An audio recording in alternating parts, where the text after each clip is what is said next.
Hello and welcome!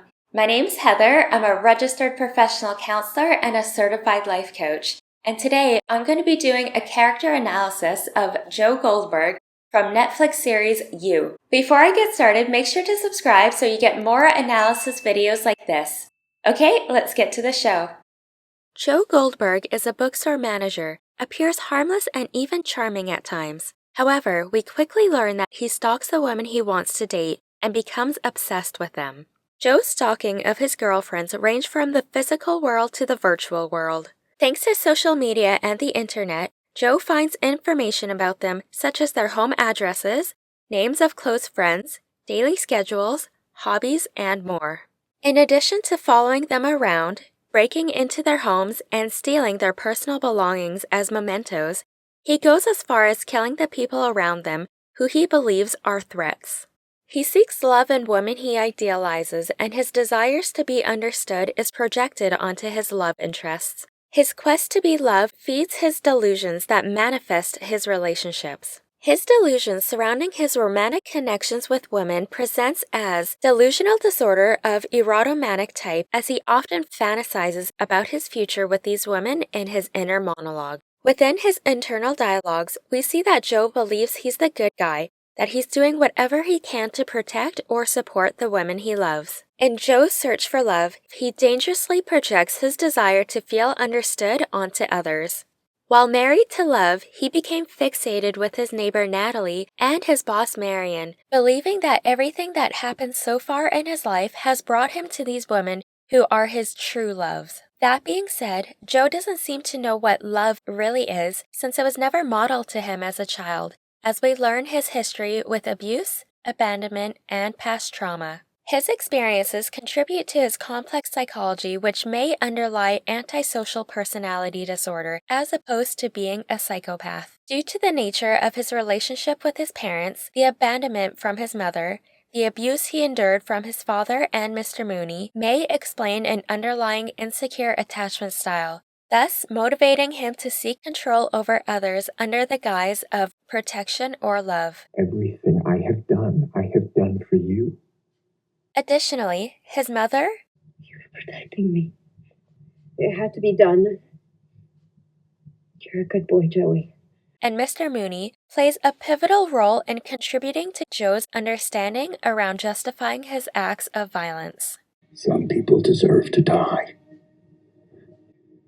I'm sure you had your reasons.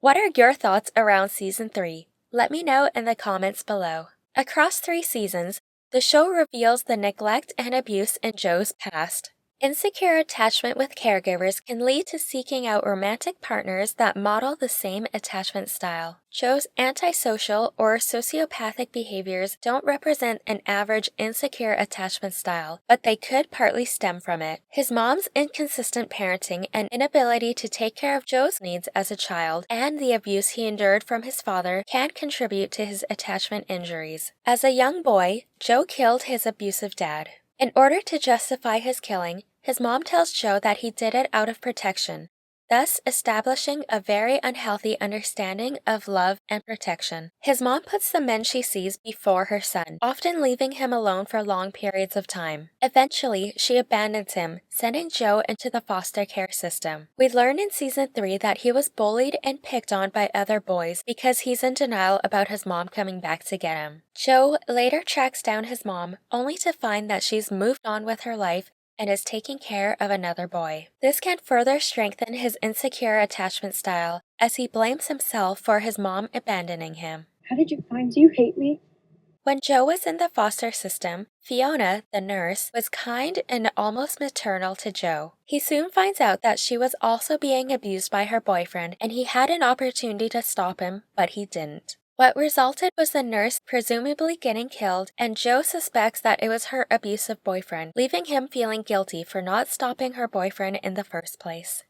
This situation further feeds into his outlook on life and his role as a protector. If he doesn't protect the people he cares about, something horrible will happen to them. We see this outlook play out throughout the 3 seasons as Joe continues to take matters into his own hands, such as when he kills Ron to protect Paco and his mom, and when he kills Henderson to protect Ellie. This protective instinct may be stemming from his own toxic childhood experiences. The predatory and abusive patterns of his victims are parallel to the trauma he endured from his abusers, and he convinces himself that what he's doing is noble. Past trauma may contribute to aspects of his complex personality, especially in terms of his antisocial or sociopathic behavior. Joe's quest to feel cared for demonstrates his manipulation skills to get what and whom he wants. Joe has learned that killing is acceptable as long as he had his reasons and if he was protecting the people he loved.